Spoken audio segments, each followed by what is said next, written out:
What's going on, everybody? I'm Nick Whalen. He's the expert, Jeff Erickson, here from RotoWire. We're talking about three players trending up as we move through fantasy baseball draft season. Jeff, these are three guys who you found yourself drafting. You're starting to push up your draft boards. Where do you want to start?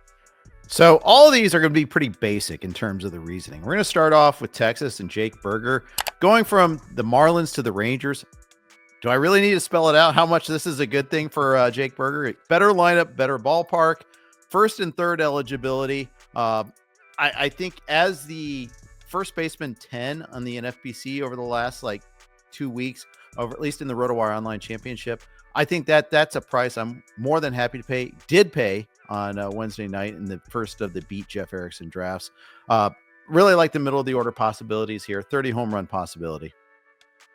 So Jake Berger, Jeff, going in that same range as guys like, Spencer Steer, Tristan Casas, Vinny Pasquantino. Then there's a big drop off before you start to see guys like Paul Goldschmidt and Luis Arias come off the board at that position. Are you taking Berger over some of those other names I mentioned? I am over all of them. And then the third base eligibility is also very, very nice. Because that's a harder position sometimes to fill. Although maybe not as much this year. First base is not as pleasant as it has been in other years. So, but I like that optionality. He's a perfect guy to fill in as your corner infielder. All right, another first baseman, Jeff, where you can get 60, sometimes 70 plus spots later. Michael Toglia for the Colorado Rockies. Yes, absolutely. Doesn't quite have outfield eligibility this year. He actually kind of took over full time as the starter at first base last year for the Rockies for the final 2/3 of the season. A rare Rocky that I'm actually interested in. Power and sneaky speed combination. 10 stolen bases last year for Toglia. There was just a note the other day saying that they're preparing for him to be the regular everyday first baseman. He's made a good strides defensively as well. Bud Black really seems to like him.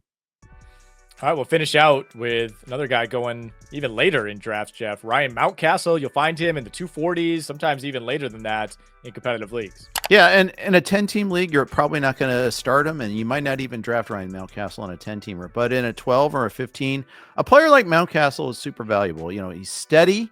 He's getting a regular playing time, middle of that Orioles lineup. Again, we always try to look at lineups and teams a lot. In the case of the Orioles, that's one spot where you want to be. And the good news is for Mountcastle that they're moving in the walls a little bit in left field compared to the last 2 years. It's no longer Baltimore. It's actually just a normal ballpark again. Whereas right-handed power really suffered the last 2 years. Should be a lot better this season. Go check out the RotoWire YouTube channel. You'll find the companion video to this one. 3 first basemen Jeff maybe not so interested in this year. So go check that out again over at the RotoWire YouTube channel.